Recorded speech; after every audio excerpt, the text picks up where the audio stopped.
How do you reach the best views for Lake Bled? What one app will save you money when driving? How to make the most of your time in Ljubljana? Suggestions for alternative itineraries depending on your preference. And can you really rely on only using public transport? All of these questions and more are broken down into chapters, so whether you've already booked a trip to Slovenia or are thinking about a visit, we should have you covered.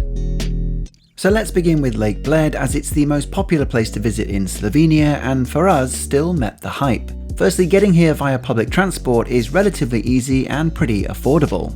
A bus from Ljubljana is the most direct and best value, taking around 1 hour for €7 on a weekday and €5 on the weekend. From the capital, you can get a ticket from the Ljubljana bus terminal, which makes a stop at the airport midway before moving on. I'll go into more detail about public transport and self-driving later in the video. So once you've arrived, how much time should you actually spend at Lake Bled? Well, I've seen multiple people have completely different answers to this question, so here are my thoughts to help you decide what might work best for you.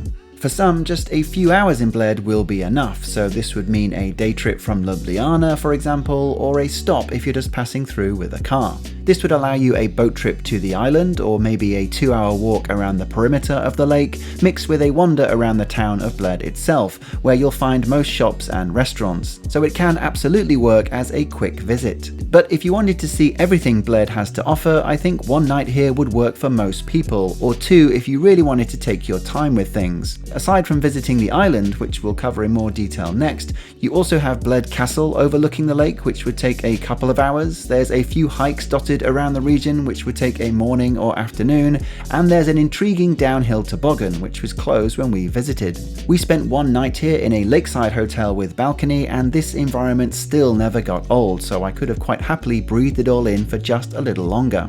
All hotels we stayed at are linked via the description or QR code, and I'll go more into accommodation and costs later in the video also. But what about getting the best views of the lake and island? Well, for me, these would always be along the western side, away from the main town of Bled, which is to the east. And that's because you're much closer to the island on the west side compared to the east, so you get a much better look, both for your eyes and camera. This is also where the Ojstrica Trail begins, giving the best bird's eye view. The full loop takes around 2 hours, covering 3 kilometers, but with some very steep elevation, so it's best explored using the All Trails hiking app. But there is a trick here if you're short on time as we were.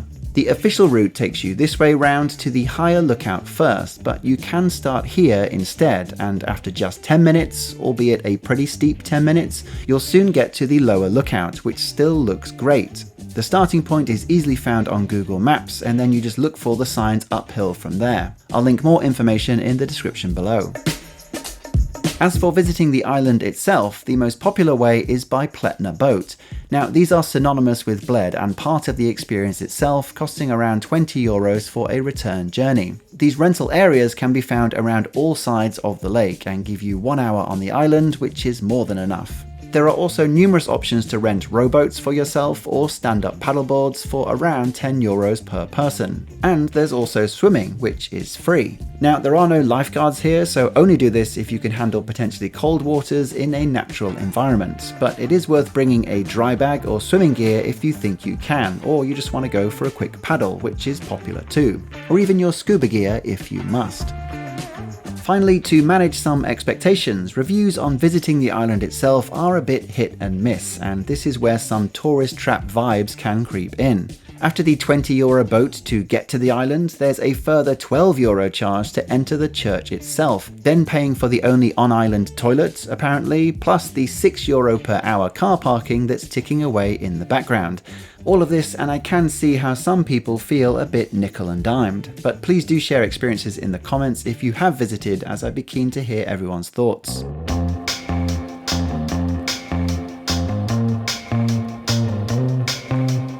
From our previous Slovenia video, the question I was asked the most was about our itinerary. What we'd do different, how many nights in each area, alternative options without a car. So let's discuss all that next. For Ljubljana, the capital, visitors would only need 1 or 2 full days to experience its highlights. You can walk across the city centre in about 10 to 15 minutes, and stopping for food and drink or window shopping was our main highlight here.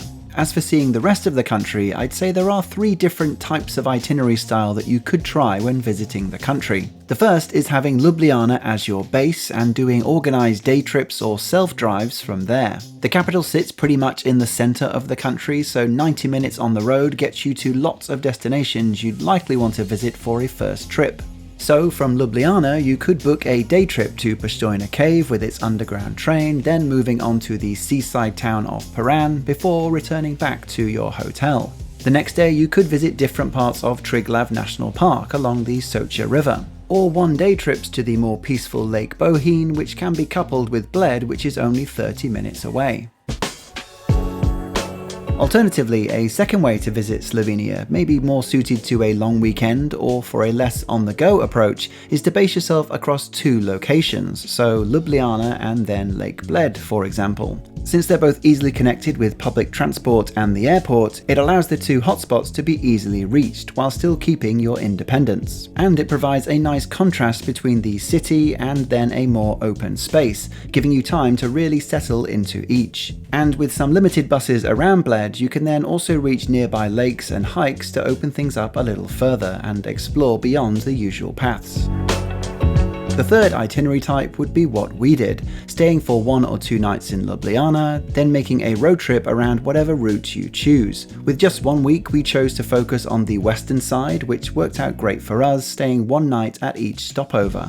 But if I could do this trip again, it would be nice to be able to add a second night for some or each of the locations we visited. It wouldn't be as efficient time-wise, but personally I do always prefer to settle somewhere before moving on each day. Staying 1 night everywhere meant that we always missed something. Some hikes we wanted to do around Kranjska Gora, enjoy the scenery and food a bit more in the Brda region with some proper wine tastings, do more activities in Bovec like whitewater rafting or paragliding. There was always something more we could have done. Piran was probably the only place that I felt that I got everything I needed with 1 afternoon and evening. So if you are limited on time or are the type of person who prefers seeing lots of different things, then to answer the question, 1 night at each location for our route still worked great. I just felt I was sometimes scratching the surface. Next, let's go through more tips for visiting the capital, Ljubljana, as well as using public transport, driving, hotel costs, and the best months to visit. But before we get to that, I wanted to talk about the long-term sponsor of the channel, Get Your Guide. When traveling, we've always found Get Your Guide useful for easy inspiration on how to spend our time efficiently. And for Slovenia, there is so much choice. I've gone through all the best experiences here and linked them all in one place via the description or QR code. These include excursions to Lake Bohinj and Lake Bled, trips to the Postojna Cave and Piran, as well as numerous activities to keep yourself busy in Bovec, such as the zip lining or whitewater rafting. I also really like how much information there is, with experiences showing how your time will actually be spent, so you can compare and contrast your favourites. Coupled with loads of user reviews and photos, 24/7 customer support, and free cancellation up to 24 hours, I always feel confident with my choice. After booking, all of your tickets are kept in one place without having to find separate confirmation emails, complete with live in-app navigation to your meeting point with your host. Thank you to Get Your Guide for continuing to support the channel, all of which allows us to keep making travel guides like these.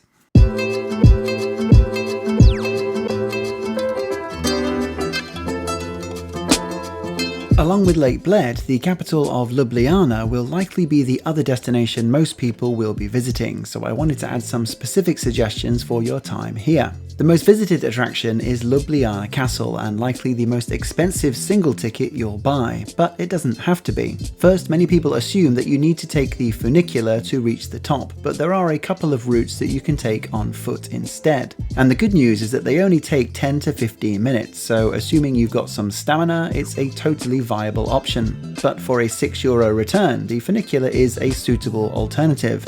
There was zero wait when we arrived at 10 AM, but we did end up walking back downhill in the end because the return line would have taken longer. For visiting the castle itself, again, if you are trying to save some money, I'd say you could skip the entry cost here. Starting at €19 each, you get access to the castle interior, exhibitions with historical artifacts, as well as the audio guide, the highest lookout point in the city, and a well-told 4D 12-minute movie, which we all really enjoyed. So I would recommend it if you have the 2 hours to spend and budget. But for free, there is enough to enjoy here as well. You can still walk around the exterior castle grounds, which are well kept. There's a nice bar on the west side looking over the city, and a viewing platform looking further to the north. So you'd still feel like you experienced the castle, but without taking a hit to your pockets.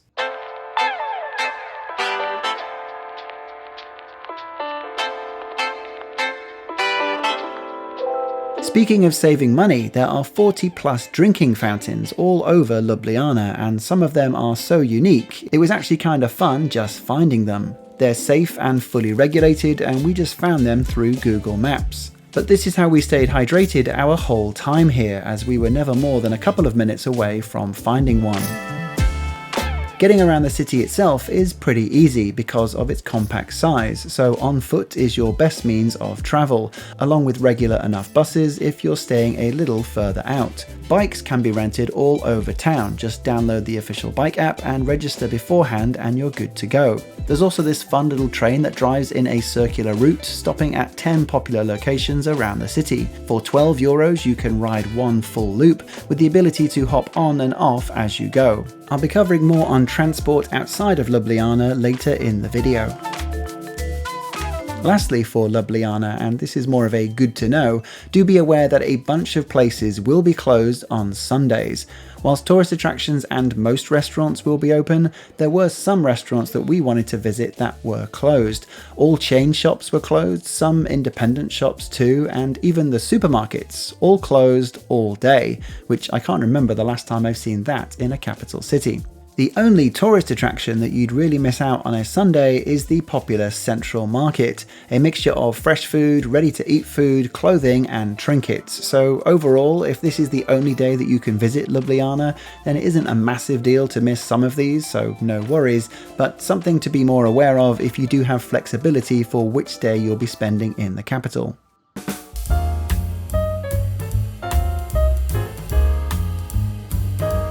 For accommodation, the average cost per night over the entire holiday worked out as €150 per room per night, which I think is pretty good considering we stayed at some really nice places.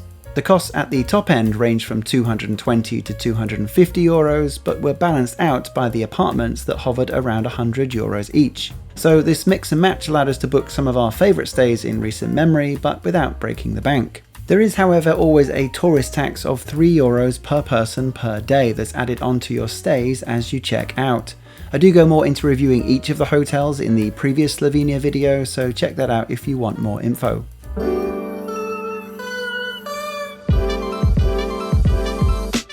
I know I've touched on this topic briefly throughout the video, but I wanted to give a broad overview for people who'd be relying more on just public transport when visiting Slovenia. Firstly, the good news. For us, booking a bus from Ljubljana to the airport was super easy and affordable, with a single ticket starting at less than €2 per person for a 30-minute journey. For comparison, a taxi for two costed around €40 from the airport, so the bus is a decent saving. So to get a bus ticket, we just walked into the main bus terminal, booked for later in the day, and the journey itself was as you'd expect. This route starts from Ljubljana, goes to the airport, and then finishes in Bled. It's easily Slovenia's best served route, leaving once an hour, so if that's all you're doing, then you will be fine.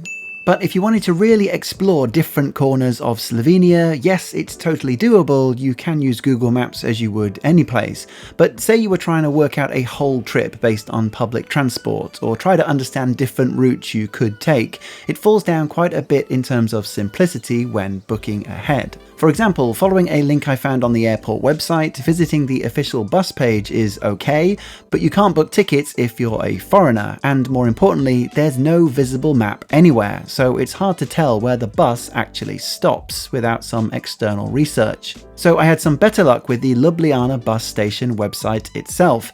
Here you can book tickets, but again, it's hard to figure out which Ljubljana stop might be the closest to my hotel. And so, for comparison, I next tried the tourist-friendly transport site Rome to Rio, which is very easy to understand for both route planning and then booking. The only slight caveat? Well, at worst, a similar journey from Ljubljana to Bled can cost you up to 9 times the price on Rome to Rio compared to the official bus page. And I'm very happy to pay a premium for the convenience of using a third-party site, but despite being a simple option, ninefold stings a bit. So in summary, using public transport is definitely doable and can be affordable, mainly along the popular routes, but becomes more tricky and with less frequency once you leave those paths. So there is enough infrastructure here to make it a viable option, especially if you're the sort who's happy to just figure things out on the go. It just isn't as efficient as it could be when planning and booking ahead. And again, if that is an issue, this is where I'd recommend the organised day trips that I mentioned earlier, if driving isn't an option. Also, I should say there are limited train lines around the country, but they never worked out great for the routes that I was checking. For example, for Ljubljana to Bled, once you arrive at the station, you still then need a 20-minute bus ride to get to the lake. So I more just wanted to make you aware of the train network, and you can check how they might work for you.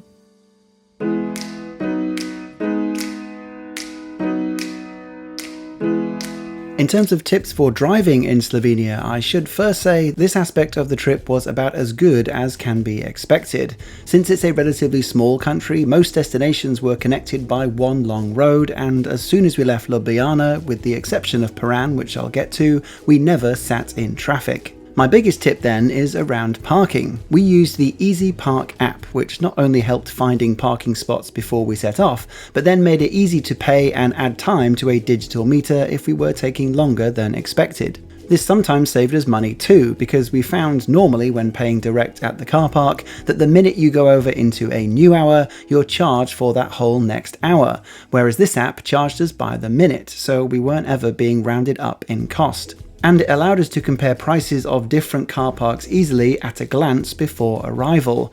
The app doesn't show all car parks, so we did use Google Maps a few times when it wasn't showing somewhere near to where we wanted to park, but 80% of the time it had enough choice to really make it useful. I believe when I signed up there was a subscription option to remove their added on service fee, but it was offered as free for the first week, so we just cancelled it on day 6 when we finally returned the car. And that is a life hack.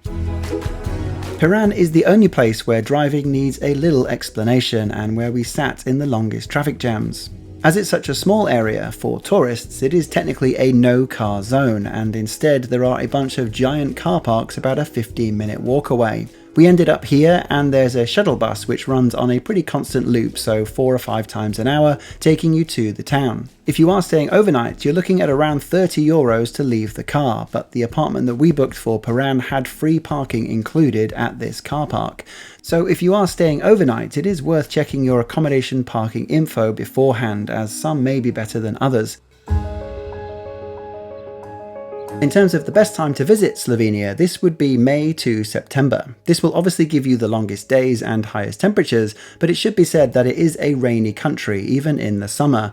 With numerous mountains, rain is always unpredictable and in with a chance, so the weather app will often look like this, but in reality means this, which then translates into this, closely followed by this a few hours later. So just make sure you pack accordingly and set expectations. We visited late May, so technically a shoulder month, and we probably benefited from having fewer crowds than in August, for example. So do take that into account with all of our experiences. But it is worth mentioning that apart from a few hours across 2 different days, I think we were very lucky with the weather, so don't always bank on having blue skies as often as we did. Since temperatures can fall below 0 between November and April, this will mean hiking routes will either be advised against due to snow or completely closed, especially at higher altitudes. Even in late May when we visited, there was one walk that I had my eye on, but the snow had closed it off, so definitely more June to September for hiking enthusiasts. Of course, the benefits of visiting in winter are frozen lakes and ski slopes, with the towns and cities still being a similar overall experience, just with a festive twist, so it depends on what you're looking for. For a full list of the restaurants, hotels and activities we visited across our entire week, do check out the links below in the description or QR code on screen. And if you haven't already seen it, do check out the previous Slovenia travel vlog for more inspiration on how we spent our time in this beautiful country. As ever, thanks for watching. Suitcase Monkey.